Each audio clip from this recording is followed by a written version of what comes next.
Assalamualaikum Buya. Waalaikumsalam warahmatullahi wabarakatuh. Izin bertanya Buya.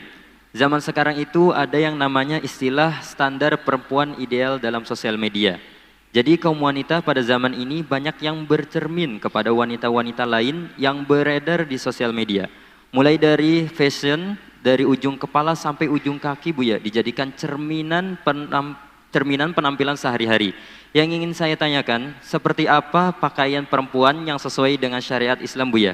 Dan bagaimana hukumnya jika kita menjadi brand ambassador atau duta merek busana dan busana yang kita pakai menjadi tren di kalangan para wanita.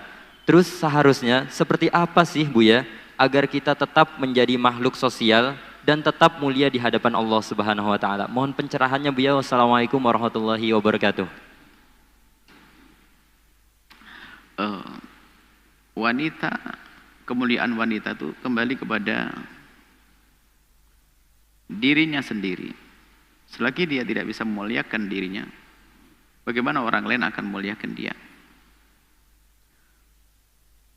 Kalau kita merenungi akal sehat kita, wanita yang menjaga dalam pergaulan, tidak mengobral dalam bergaul, tentu dia paling mulia, lebih mulia dari yang lainnya.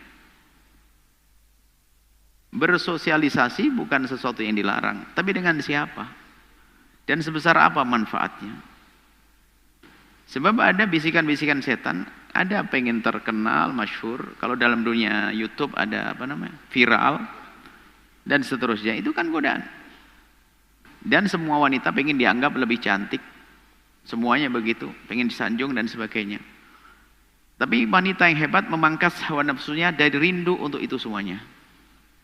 Kalau dia berdandan ternyata yang dipikirkan bagaimana dia berdandan kepada yang halal pasti. Berdandannya wanita untuk 3 orang. Pertama untuk dirinya sendiri. Yang kedua adalah untuk suaminya. Yang ketiga untuk sahabat-sahabat perempuannya. Dan yang mahram dengannya, kaum laki-laki. Selebihnya nggak diperkenankan. Nah ini. Jadi kalau memang dalam diri wanita itu memang ada kerinduan kepada kemuliaan, secara otomatis dia akan punya batas-batas sendiri. Sehingga kalau sudah dalam dirinya sudah tidak mikir tentang kemuliaan, batas tidak ada. Sehingga bisa jadi dia melepas bajunya pun bagi dia sudah nggak penting. Yang penting sanjung oleh orang, kan begitu. Sementara orang punya akal sehat malu dong. Kok sampai begitu? Nah ini sebenarnya kembali pada dirinya sendiri. Artinya semakin ditutup, semakin dia menutup dirinya tentunya semakin istimewa dong. Bersosialisasi kan tidak harus tampak wajah. Tidak harus menampakkan dirinya. Tidak harus, bisa bermacam-macam. Kalau bicara wanita karir, Sayyidah Khadijah Al-Kubra wanita karir, tapi dia adalah hebat. Usahanya dipantau dari jauh. Padahal waktu itu belum punya komputer, belum ada desa. Jadi nggak harus berinteraksi langsung dengan baginda Nabi yang waktu itu bekerja dengan Sayyidah Khadijah. Nggak perlu. Nggak perlu caper begini, nggak perlu. Nggak perlu ini, tapi berjalan semuanya. Cukup menguruh orang, ikuti Nabi Muhammad, apa gimana cara kerjanya, kau pantau dia, seperti itu. Jadi menjadi wanita karir, berkiprah, bersosial, pandai bersosial bukan sesuatu yang terlarang, tapi dengan siapa? Kemudian kalau cari kawan, Anda seorang wanita, Anda bisa bergaul dengan wanita sebanyak-banyaknya, nggak akan kurang, tanpa harus berurusan dengan kaum pria, kecuali hajat darurat, dan kita harus tahu hajat. Dan ingat, di antara kita ini ada namanya hawa nafsu. Biarpun sudah pangkatnya kelas tinggi, seorang ustadz hebat pun ada hawa nafsu. Bahkan bisa saja lebih besar hawa nafsunya, kan begitu. Harus tetap waspada. Sehingga kenapa ada rambu-rambunya, tidak boleh berduaan dan sebagainya. Karena apa? Ada hawa nafsu dalam diri kita. Intinya, ayo kita semua belajar untuk menjadi lebih baik tanpa harus merendahkan orang lain. Kami tidak mengatakan wanita yang setiap hari bertampak wajahnya di YouTube dan sebagainya dia rendah. Oh tidak. Karena bisa jadi beliau belum tahu langkah atau cara yang lebih hebat lagi untuk menjadikan mulia. Sehingga dia melakukan yang demikian itu. Bukan atas dasar dia ingin merendahkan dia.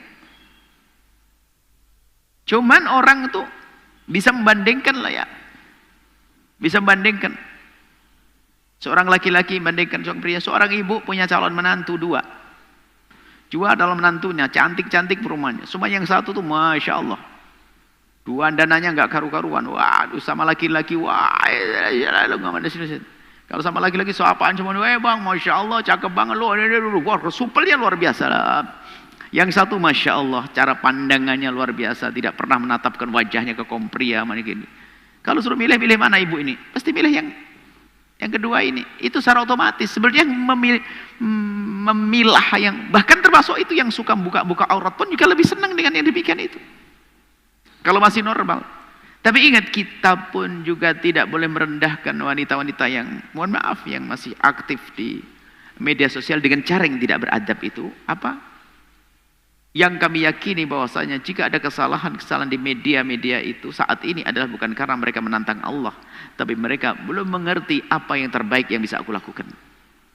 Maka oleh sebab itulah, dengan inilah kami menyampaikan, dandanlah yang cantik wahai wanita untuk suamimu.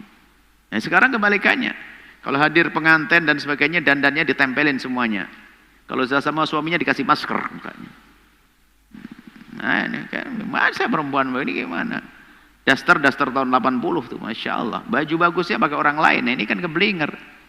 Tidak, di rumah Anda harus tampak cantik. Di luar oke lah, wajar, normal. Berdandan bukan dilarang. Yang dilarang kan tabarruj berlebihan yang menjadikan orang menjadi menilai bahasanya dia adalah tidak terhormat, seperti itu. Semoga Allah menjaga semuanya. Allah alam bisawab. Jangan lupa berselawat kepada baginda Nabi Muhammad sallallahu alaihi wa alihi wa sahbihi wasallam.